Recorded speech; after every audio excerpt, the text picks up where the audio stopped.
This is Harley Nueman, professional lunatic. I keep audiences surprised constantly. I arrange my show in such a way that they just, even if they've seen me before, they can't really tell what I'm going to do next. This nail bed has over 2,000 spiked vertical nails.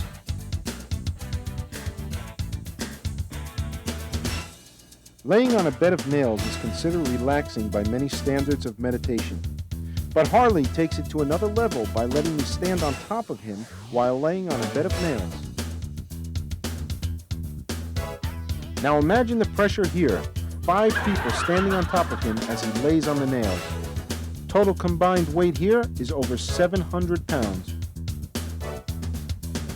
And one person even stands on his head.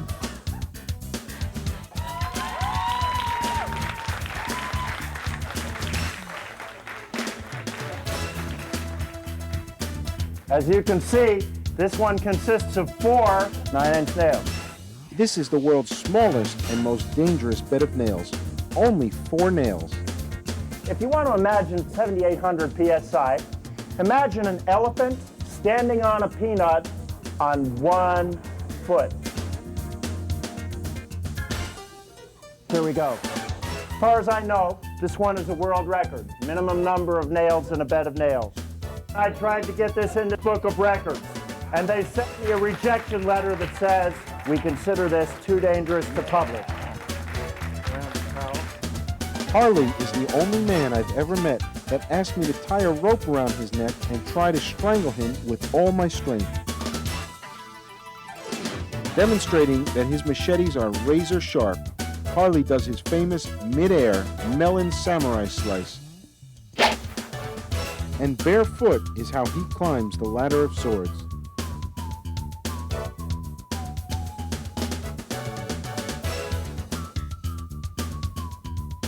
Prepare yourself, because this next one will shock you. It can be very, very dangerous. I've ripped myself open. I ripped through an eyelid a couple months ago. Usually the amount of water in the cup would be about 1/2 pound. I can deal with that easily enough. But it's still dangerous, and it can hurt. Now in school, Harley learned more than just escaping from a straitjacket. I started out as a clown. I got to college and I knew I wouldn't make it through pre-med because I couldn't figure out chemistry. I still can't. So I decided I'd be a clown, and I've been doing that ever since. And now for the cellophane escape. Harley gets wrapped up in 7 rolls of cellophane. I get the feeling that if I knew how long I could hold my breath, every time I approached that, I would feel a sense of limitation, and I would start to get a little bit panicky about it. Essentially, the idea is to wrap me up in a little cocoon until there's no room to see through this cocoon, no air going into it, no air going out of it, nothing except me in this cocoon. We have over 1/4 mile of Saran Wrap.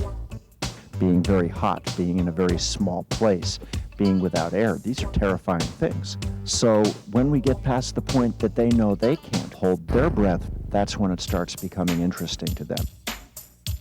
And when they finish the wrapping, they put the cork in the snorkel and cut off my air. You don't have time to be panicky.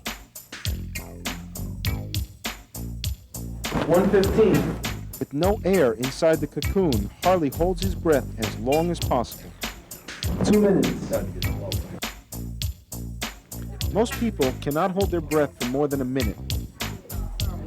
5 minutes. Still holding. The crowd waits, but it seems all movement has stopped. After almost 6 minutes and a lot of anticipation, there's finally a break for air. Is that a foot? Yeah! 5 minutes, 30 seconds. Imagine doing this as a full-time job. I do have a passion for my work. I love what I do, and I wouldn't trade it for anything.